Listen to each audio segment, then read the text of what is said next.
चलो बेटा, बहुत नशे में झूम लिया, अब असली हवा खिलाएंगे। शाका टारगेट पकड़ा गया, हेलीकॉप्टर ऊपर ले ले। अली, अरे मेरे ट्रायंगल भाई।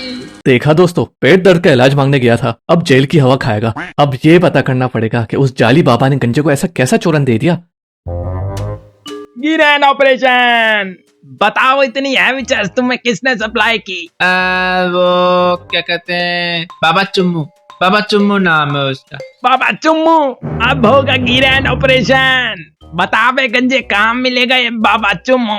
सतियाना बेकरी के पास वाली अंधेरी गली। नहीं, रुको। अंधेरी गली के पास वाली सतियाना बेकरी। अबे क्या चीची पापा बोली जा रहा है? नहीं, शायद सतियाना गली के पास वाली अंधेरी बेकरी। इस गंजे के दिमाग से चर्च का नशा ठीक से उतरा नहीं है।